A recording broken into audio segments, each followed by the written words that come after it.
রাসূল সাল্লাল্লাহু আলাইহি ওয়াসাল্লাম এটা বলেনি যে ঈসা ইবনে মারিয়াম অবতীর্ণ হয়ে সারা পৃথিবী সব মানুষকে বাধ্যতামূলক সালাত আদায় করাবেন। মানুষ সালাত আদায় করবেই, কিন্তু রাষ্ট্রে ইসলামের ব্র্যান্ডিং কি? রাষ্ট্রে ইসলামের ব্র্যান্ডিং হচ্ছে ন্যায়। তো ওই OC, DC, SP, AC land, sub registrar এরা এমন ইসলাম বুঝলো যে এরা এখন মানুষের টাকা মেরে নিয়ে হজ করে, ঘুষ নিয়ে মসজিদে দান করে, প্রশ্ন ফাঁসের টাকা দিয়ে মাদ্রাসায় দান করে। তাহলে আমরা কি ইসলাম বুঝালাম বলেন মানুষকে? এটার সাথে যে ইসলামের কোনো সম্পর্ক নাই, এটা যে মুনাফিকি, এটা তো আমরা বুঝাতে পারলাম না। এইটার তো দিনের সাথে ঠাট্টা আছে, এটা তো মুনাফিকি আছে। ধরেন একজন মানুষ হারাম নয় হালাল টাকা দিয়ে দান করলো, একজন মানুষ 5 ওয়াক্ত সালাত জামাতে মসজিদে আদায় করলো, রাতে তাহাজ্জুদের সালাত আদায় করলো, তবুও ওই রাতে তাহাজ্জুদ সালাত আদায়কারীর চেয়ে আর আল্লাহর রাস্তায় হালাল টাকা দানকারীর চেয়ে ওসি যদি শুধু তার নিজ চেয়ারে বসে ন্যায় প্রতিষ্ঠা করতে শতভাগ, ওইটা বেশি নেকির কাজ ছিল। এইটাই তো বুঝাতে পারলাম না। এটা রাসূল সাল্লাল্লাহু আলাইহি ওয়াসাল্লামের হাদিস, সাবআতু ইউযিল্লুহুমুল্লাহ ইয়াওমা লা যিল্লা ইল্লা যিল্লুহ। 7 শ্রেণীর মানুষকে আল্লাহ আরশের ছায়া দিবেন, তার 1 নম্বরে জায়গা দেওয়া আছে ন্যায়পরায়ণ দায়িত্বশীল। বাকি নামাজি দানকারী এদেরকে 2, 3, 4 জায়গা দেওয়া আছে। আর 1 নম্বরে জায়গা দেওয়া আছে যে নিজ দায়িত্বে শতভাগ ন্যায়পরায়ণ। তাহলে OC, DC, SP, AC land, sub registrar এদেরকে আমরা বুঝাতে পারলাম না যে তুমি তো যে পাগলামি করতেছো ওটা তো মুনাফিকি, ওটা তো করার দরকারই নাই। তুমি এই যে দায়িত্ব বসে আছো এটাই শতভাগ ন্যায়ের সাথে যদি তুমি পালন করতে পারো, তাহলে তুমি কি পালন করতেছো জানো? রব্বুল আলামিনের গুণে গুণান্বিত হচ্ছে। রব্বুল আলামিন আল্লাহ, তার সবচেয়ে বড় গুণ হচ্ছে তিনি ন্যায়পরায়ণ, জুলুম করেন না। মানুষ হয়ে তুমি মানুষের উপর শতভাগ ন্যায় করতেছো, দিস ইজ এ মিরাকল। মানুষ হয়ে তুমি রব্বুল আলামিনের যে গুণ, যে উনি কারো উপর জুলুম করবেন না, সেটা তুমি বাস্তবায়ন করছো। এটা অনেক মহৎ গুণ, বিশাল গুণ, কিন্তু এটা আমরা মানুষকে বুঝাতে পারলাম না। ইসলাম কি এটা মানুষকে বুঝাতে আমরা ব্যর্থ। তাহলে সত্যবাদিতা, ন্যায়পরায়ণতা ছাড়া নেতা হওয়ার কোনো সুযোগ নাই। আর সত্যবাদী ন্যায়পরায়ণ মানুষ যেন বের না হয়ে আসে, এই জন্য গণতন্ত্র। এই গণতন্ত্রের ফাঁক দিয়ে যদি কেউ সত্যবাদী ন্যায়পরায়ণ বের হয়েও আসে, তাহলে ওসমান হাদির মতো গুলি করে হত্যা করা হবে। কেন? ওটার ওজন বহন করতে পারবে না রাষ্ট্র। আধিপত্যবাদী শক্তি ওইটার ওজন বহন করতে পারবে না। আর শিক্ষা এবং জ্ঞান, আল্লাহ পৃথিবীকে যেই ফাংশনের উপর তৈরি করেছেন, সেই ফাংশনের মধ্যে এটাই আছে যে শিক্ষা এবং জ্ঞানের বাটন যে চাপ দিবে সে নেতা হবে। এখন সুন্দরগঞ্জের যুবকেরা যদি সব free fire, PUBG, TikTok, IPL, BPL এগুলো নিয়ে ব্যস্ত থাকে, সময় নষ্ট করে, মদ, জুয়া, গাঞ্জা নিয়ে ব্যস্ত থাকে, আর ইউরোপ আমেরিকার ইহুদি খ্রিস্টানের সন্তানেরা যদি জ্ঞান অর্জন করে, তো আল্লাহ বলবে না এই ইহুদি খ্রিস্টান তোদের নেতা বানাবো না, আমার সুন্দরগঞ্জে কিছু মদখোর জুয়াখোরকে নেতা বানাবো। এটা আল্লাহ করবেন না। আল্লাহ নিজের তৈরি করা রুলস ভাঙ্গেন না। ওই ইহুদি খ্রিস্টানই নেতা হয়ে যাবে। আর এই সুন্দরগঞ্জের মদখোর জুয়াখোর মুসলমান হওয়ার পরও গোলাম থাকবে, কেন? ওর পায়ে গোলামির জঞ্জির সে নিজে বেঁধেছে, কিছু করার নাই। আল্লাহ এই সিস্টেম তৈরি করেছে যে জ্ঞানে নেতা হওয়া যায়। কেন বলেন তো? আল্লাহ নিজে সবার চেয়ে জ্ঞানী। আদম আলাইহিস সালাতু ওয়াস সালামকে জ্ঞান দিয়ে, আল্লাহ সম্মান দিয়ে ফেরেশতা এবং জিন দিয়ে সিজদা করিয়েছে। ইবলিস করেনি, ইবলিস বোঝেইনি, ইবলিসের প্রশ্নই ভুল। ইবলিস প্রশ্ন করেছে আমি তো আগুনের তৈরি। আরে পাগলা, আগুনের তৈরি আর নূরের তৈরি এগুলো তো কথা নয়, জ্ঞান তো তোমার চেয়ে বেশি। আদম আলাইহিস সালাতু ওয়াস সালামকে জ্ঞান দেওয়া হয়েছে তোমার চেয়ে বেশি, নাহলে তোমার আগুনের চেয়ে নূরের তৈরি ফেরেশতা তো আরও শ্রেষ্ঠ। নূরের তৈরি ফেরেশতা কি জন্য সিজদা করতেছে, আর তুমি আগুনের তৈরি হয়ে কি বলতে চাও, কি বুঝাতে চাও? জ্ঞানই শ্রেষ্ঠত্ব, জ্ঞানই ক্ষমতা। আল্লাহ তলুতকে যখন নেতা বানালেন তখন বলছেন বাসতাতান ফিল ইলমি ওয়াল জিসম, আমি তলুতকে নেতা বানিয়েছি জ্ঞানের জোরে, জ্ঞানের ক্ষমতায়। কিন্তু আজ মুসলমানদের সাথে জ্ঞানের কোনো সম্পর্ক নেই, বই পুস্তক পড়ার কোনো সম্পর্ক নাই। তাহলে কিভাবে নেতা হবেন? গোলামির জিঞ্জির তো আমরা আমাদের পায়ে নিজেরাই বেঁধেছি। এবার কল্পনা করেন যে 500 জন যদি এমন যুবক তৈরি হয়, যে 500 জন যুবক শতভাগ তাওহীদে বিশ্বাসী, শতভাগ ঈমান বিল গায়বে ইয়াকিন রাখে, মানে পরকাল দেখতে পায়, বস্তুবাদী নয়, আবার জ্ঞানে সর্বোচ্চ, আবার ওর জ্ঞান টাকা দিয়ে কিনে নেওয়া যায় না। কত ডাক্তার ইঞ্জিনিয়ার নেবেন, অনেক জ্ঞান অর্জন করেছে, পিএইচডি ডিগ্রিধারী, একটা 1 লাখ 5 লাখ 1 কোটি টাকার জন্য স্বাক্ষর বিক্রি করে দিচ্ছে। বন্দরে বসে আছে, চিটাগাং বন্দরে, মেডিকেলগুলোতে বসে আছে, গাড়ি হাতিয়ে দিবে, কোম্পানির ওষুধ লিখবে। ও কি জ্ঞানী নয়? জ্ঞানী, কিন্তু ওর জ্ঞানকে বিক্রি করে দিয়েছে, ন্যায়পরায়ণ নয়। তাহলে কল্পনা করেন যে 500 এরকম যুবক তৈরি হয়েছে যারা সর্বোচ্চ ডাক্তার, সর্বোচ্চ ইঞ্জিনিয়ার, কিন্তু বিক্রি হয় না, কেউ কিনতে পারে না ওদেরকে। ন্যায়পরায়ণ, সত্যবাদী, আবার তাওহীদে শতভাগ তাওহীদে বিশ্বাস রাখে, আবার ঈমান বিল গায়বে ইয়াকিন রাখে। এদেরকে পরাজিত করবে এরকম কোনো শক্তির জন্মই হয়নি পৃথিবীতে। কিন্তু হ্যাঁ, এরকম 500 যুবক তৈরি হয়ে গেলে তারা পৃথিবীর জন্য, সাম্রাজ্যবাদী শক্তির জন্য হুমকি। তখন তারা এদেরকে ধ্বংস করতে চাইবে, হত্যা করতে চাইবে। আর যখন ধ্বংস এবং হত্যা করতে চাইবে, তখন আল্লাহর সাহায্য লাগবে।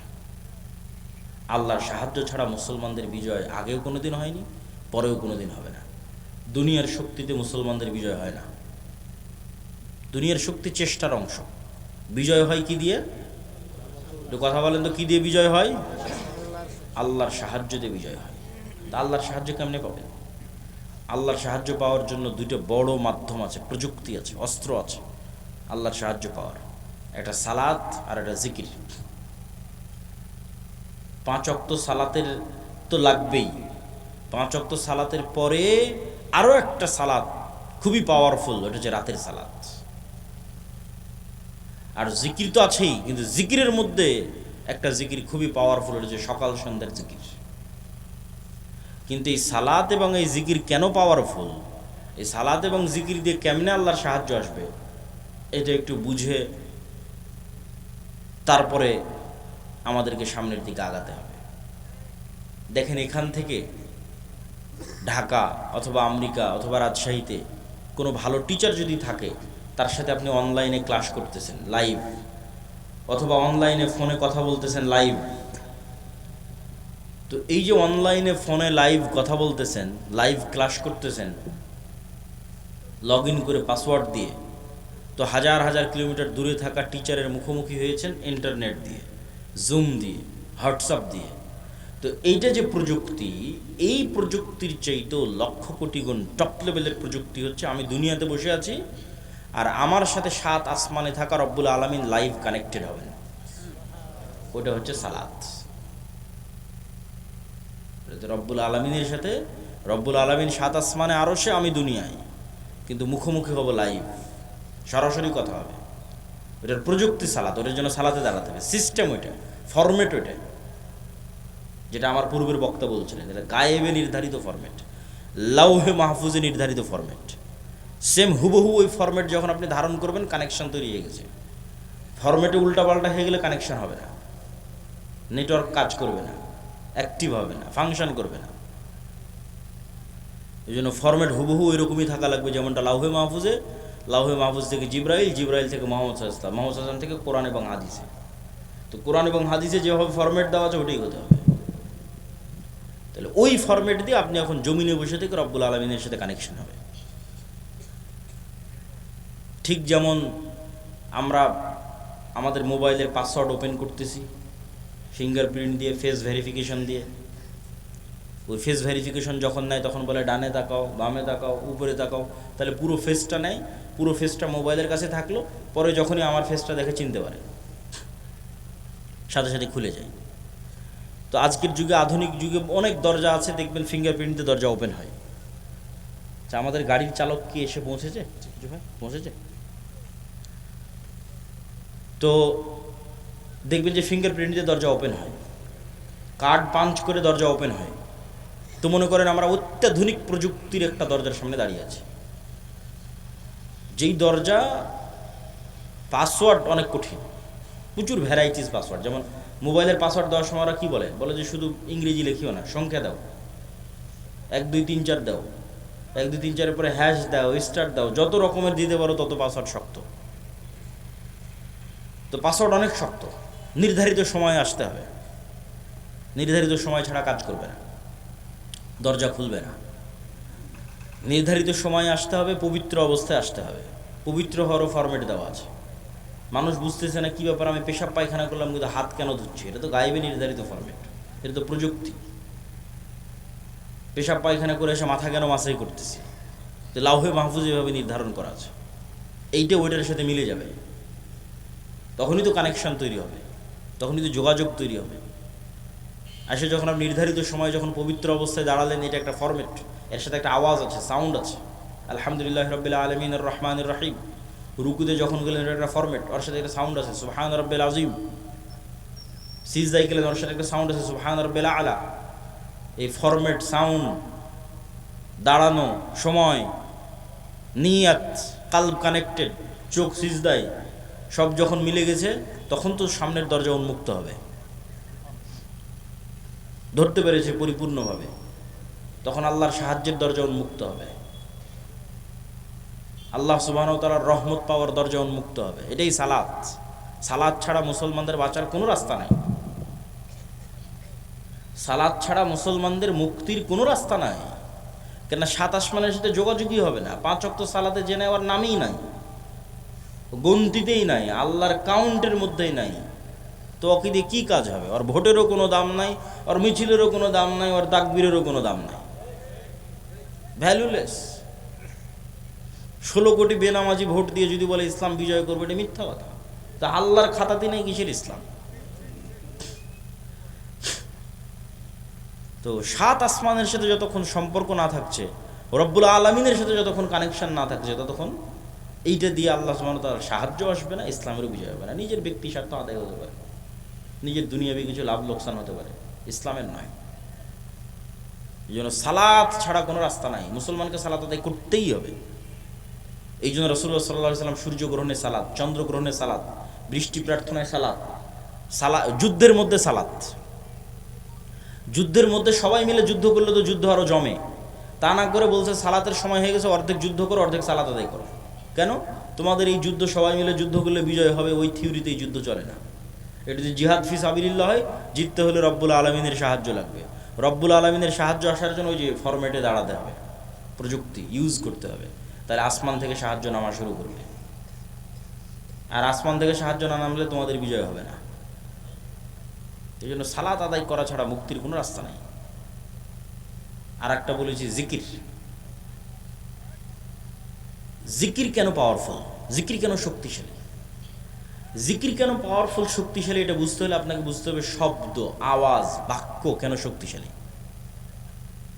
আজকে আমরা যেই বিশ্বে দাঁড়িয়ে আছি, এই বিশ্বটা আধুনিক সভ্যতা দাঁড়িয়ে আছে যে আমি আব্দুল্লাহ এখান থেকে বলবো, আমার এই আওয়াজটা মোবাইলে ক্যাপচার করবে, মোবাইল থেকে নেটওয়ার্কে দিবে, দিয়ে এখন আমার কথা এখন আমেরিকাতে বাজতেছে।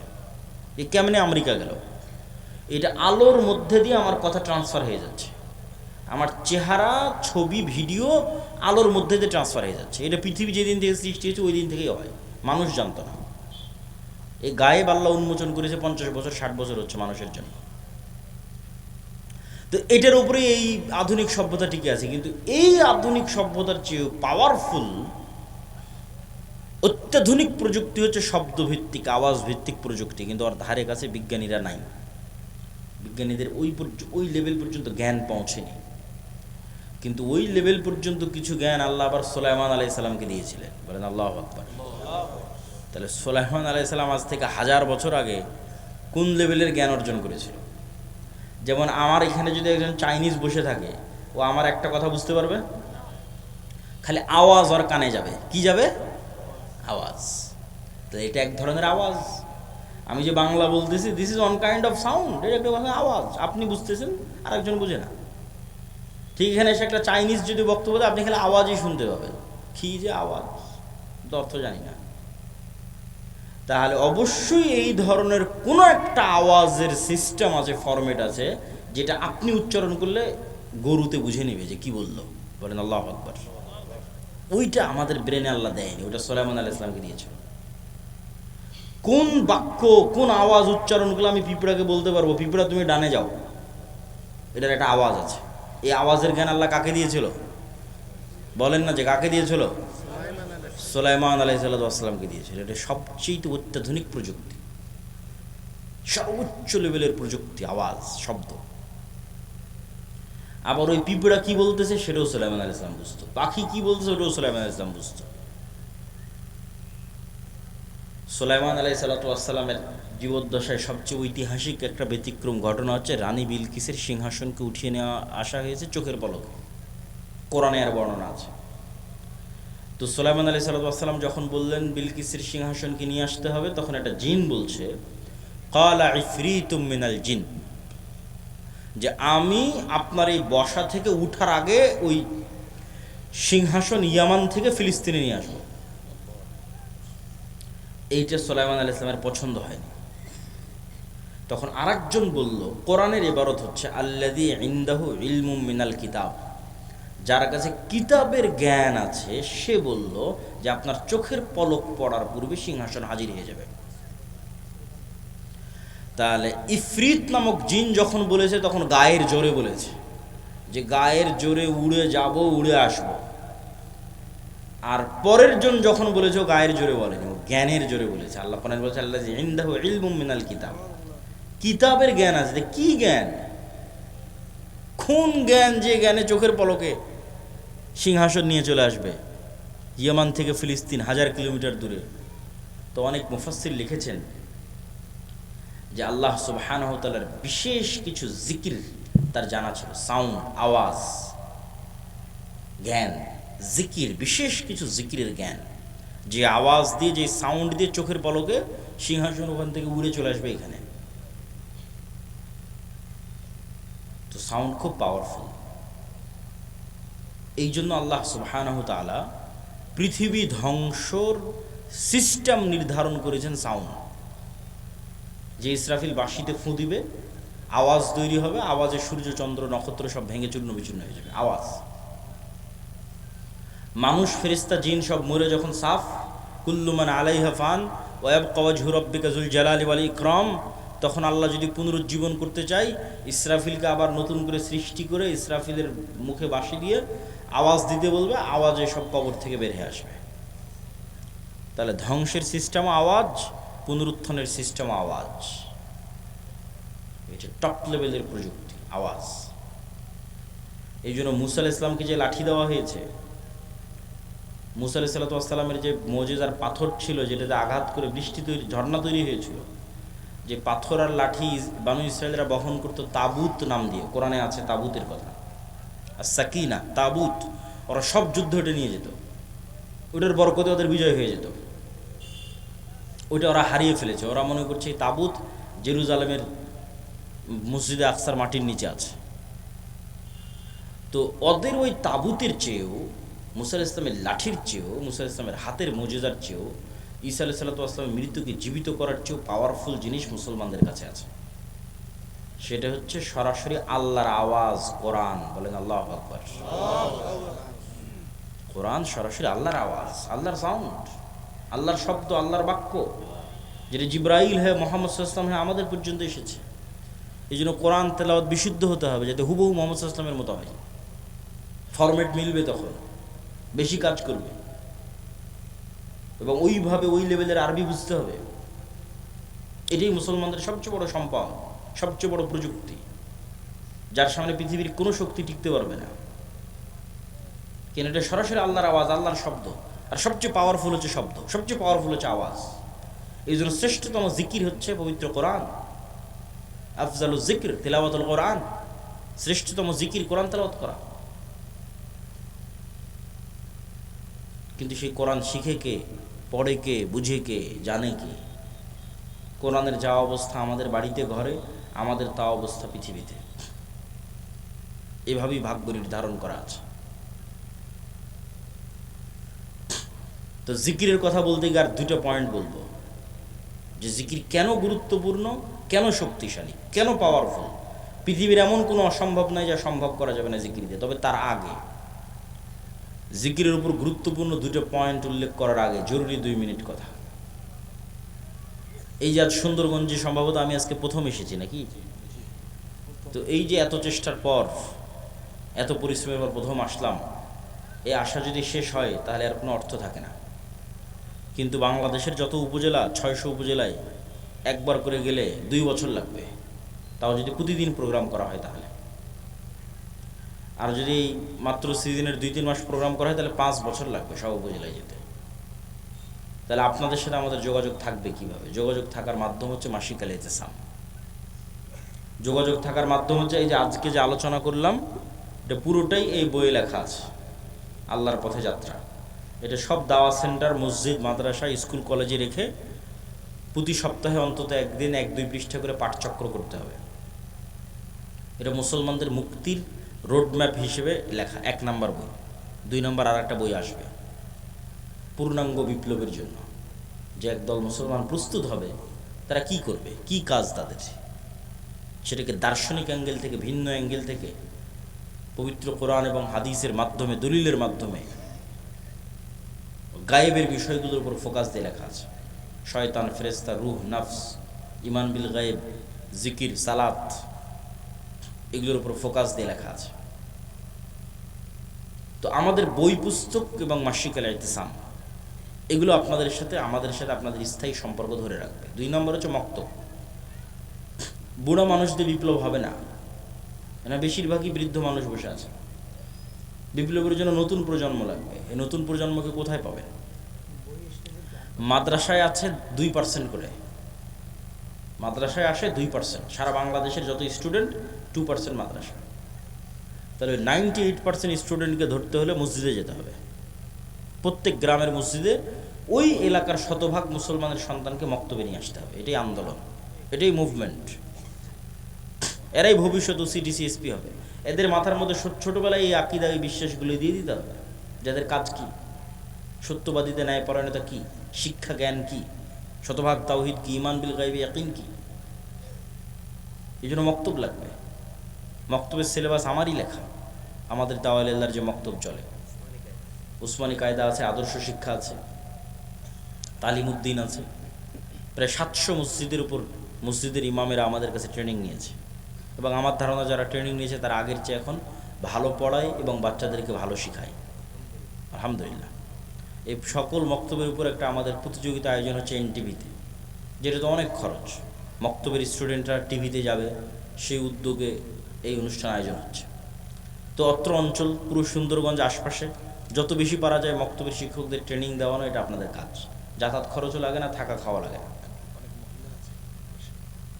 3 নম্বর হচ্ছে যে দিনী প্রতিষ্ঠানগুলো হবে, সেই দিনী প্রতিষ্ঠানগুলোকে জামিয়া সালাফিয়ার সাথে অধিভুক্ত করা। এইটার মাধ্যমে আমাদের সাথে আপনাদের সম্পর্ক তৈরি হবে। এটা বলে এবার জিকিরের যে 2টা পয়েন্ট, সেই 2টা পয়েন্টের দিকে আগায়। মেয়েদের কথা বলা হয়েছে, যে মেয়েরা আজকের অনুষ্ঠানে আছে, তাদের উদ্দেশ্য করে কিছু বলা যায় কিনা।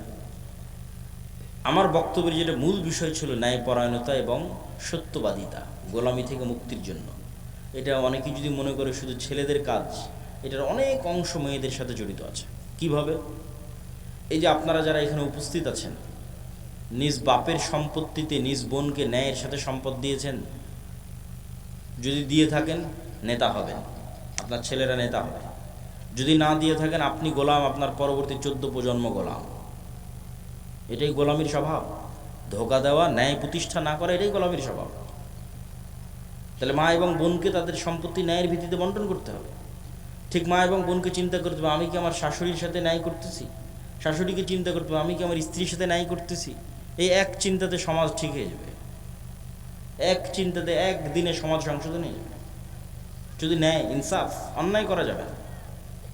ওটা আসল ইসলাম, ওটা প্রকৃত ইসলাম। ওটা আগে, ওটাতে ফেঁসে গেলে কিয়ামতের মাঠে বেশি ফেঁসে যাবে, কেন আল্লাহ ওটা ক্ষমা করবে না।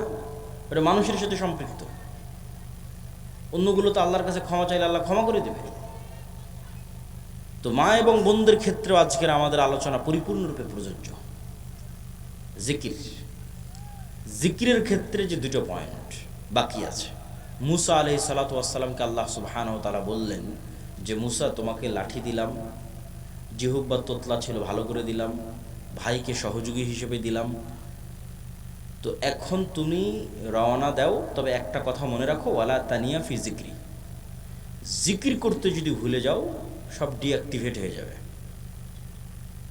যা ফাংশন দিয়েছি, ধরেন মুসা আলাইহিস সালাতু ওয়াস সালাম 1 সপ্তাহ থেকে নামাজও পড়ে না, জিকিরও করে না, ধরেন, কথার কথা বলতেছি। তার মানে মুসা আলাইহিস সালামের কলব আল্লাহর সাথে কানেক্টেড নাই। সালাতের প্রযুক্তিও ব্যবহার করেনি, জিকিরের প্রযুক্তিও ব্যবহার করেনি। কালব রব্বুল আলমিনের সাথে কানেক্টেড হতে পারেনি। এখন যদি ওই লাঠি 1000 ছাড়ে জীবনে সাপ হবে না, ও ডিঅ্যাক্টিভেট হয়ে গেছে। সমুদ্রের মধ্যে মারলে রাস্তা তৈরি হবে না। যেভাবে তোমাদের ফেসবুক, হোয়াটসঅ্যাপ, ফেসবুক কর্তৃপক্ষ মেটা ডিঅ্যাক্টিভেট করে দেয়, ডিঅ্যাক্টিভেট হয়ে গেছে। ওটা তখনই কাজ করবে যখন মুসা আলাইহিস সালামের কালব রব্বুল আলামিনের সাথে কানেক্টেড, সালাত এবং জিকির এই দুটো দিয়ে। ওটা আল্লাহ বলে দিচ্ছে, ওয়ালা তানিয়া ফি জিকরি, খবরদার আমাকে স্মরণ করতে বলিও না, তোমার কালবকে আমার সাথে কানেক্টেড থাকতে হবে, তাহলে তোমার হাতের লাঠি সমুদ্রে মারলে রাস্তা তৈরি হয়ে যাবে। আল্লাহু আকবার।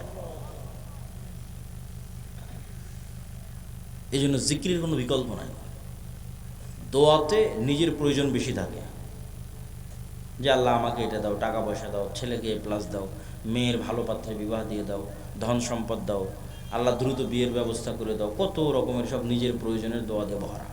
মানুষ দোয়া করবে, আল্লাহ পছন্দ করে, কোনো সমস্যা নেই, কিন্তু জিকিরে নিজের প্রয়োজন থাকে না। জিকির শুধু আল্লাহর বড়ত্ব, আল্লাহর মহত্ব, আল্লাহর গুণগান, আল্লাহর পবিত্রতা, আল্লাহর শ্রেষ্ঠত্ব, বান্দার কোনো স্বার্থ নাই। জিকির ফেরেশতাদের ইবাদত, জিকির আমার আশেপাশে যা আছে সবগুলোর ইবাদত। আল্লাহ সুবহানাহু ওয়া তাআলা বলছেন, এটা একটা গায়েবের নিউজ, এটাতে বক্তব্যের শেষের দিকে চলে যাব। ইউসাব্বিহু লিল্লাহি মা ফিস সামাওয়াতি ওয়া মা ফিল আরজ, আসমান জমি এবং তার মধ্যে যা কিছু আছে, এই প্যান্ডেল, ওই টিস্যু, এই গায়ের জামা, ওই মোবাইল ক্যামেরা, এই মাটি, সব 24 ঘন্টা তাসবিহ পড়তেছে। আল্লাহু আকবার। এই তাসবিহ পড়ার আওয়াজ আছে, আমি এমনি বলি না, আওয়াজ সবচেয়ে পাওয়ারফুল। আপনি পিঁপড়া চলার আওয়াজ যেমন শুনতে পান না, এটাও শুনতে পান না, কিন্তু এই পিঁপড়া চলার আওয়াজ ঠিকই হাতি শুনতে পায়, আল্লাহর অন্য প্রাণী শুনতে পায়, আপনি পান না, কিন্তু আওয়াজ হচ্ছে। আমাদের এই গায়ের এই জামা আওয়াজ করে করে তাসবিহ পড়তেছে। শুধু কি এটা ভয়ঙ্কর না, এর চেয়ে বড় ভয়ঙ্কর হচ্ছে আমরা যখন তাসবিহ পড়ি তখন এরা বুঝে। রাসূলুল্লাহ সাল্লাল্লাহু আলাইহি ওয়াসাল্লাম বলেন, মুয়াজ্জিন যখন আজান দেয়, আর আজানের আওয়াজ যতদূর পর্যন্ত যায়, জীবজন্তু, জড়বস্তু, জড় পদার্থ, কীট পতঙ্গ, পঙ্গপাল সব এই আওয়াজ বুঝে এবং এই আওয়াজের পক্ষে কিয়ামতের মাঠে সাক্ষী দিবে। তাহলে চারপাশের জীবজন্তু, সৃষ্টি জীবের ইবাদত হচ্ছে তাসবিহ, জিকির। ফেরেশতার ইবাদত তাসবিহ, জিকির। তাহলে এবার আপনিও যখন সকাল সন্ধ্যা জিকির করবেন, তাসবিহ পাঠ করবেন, তখন আপনার জন্য পৃথিবীর সব কিছু সহজ হয়ে যাবে। 5 ওয়াক্ত সালাত, রাতের সালাত এবং সকাল সন্ধ্যের জিকির মুসলমানদের সবচেয়ে বড় অস্ত্র। আর এই পবিত্র কোরআন, আল্লাহর সাহায্য আসমান থেকে জমিনে নামিয়ে আনার জন্য। এটা ছাড়া ওই যে আপনি শতভাগ তাওহীদে বিশ্বাসী, শতভাগ ঈমান বিল গায়বে ইয়াকিন রাখেন, বিশাল জ্ঞান অর্জন করেছেন, সত্যবাদিতা, ন্যায়পরায়ণতা প্রতিষ্ঠা করতে যাবেন, তো বহির্বিশ্ব তো আপনাকে বাঁচিয়ে রাখবে না, মারবে। তখন তো আপনার আল্লাহর সাহায্য লাগবে, তখন কি করবেন? দুনিয়ার শক্তিতে বিজয় অর্জন করতে পারবেন না। এই জন্য আগে থেকেই আল্লাহ সুবহানাহু ওয়া তাআলার সাথে সম্পর্ক লাগবে। এই জন্য সালাত লাগবে, রাতের সালাত লাগবে, সকাল সন্ধ্যার জিকির লাগবে। আল্লাহ সুবহানাহু ওয়া তাআলা আমাদেরকে এই বিষয়গুলোর উপর আমল করার তৌফিক দান করুক, আল্লাহুম্মা আমিন। আজকে আমাদের এই বক্তব্যের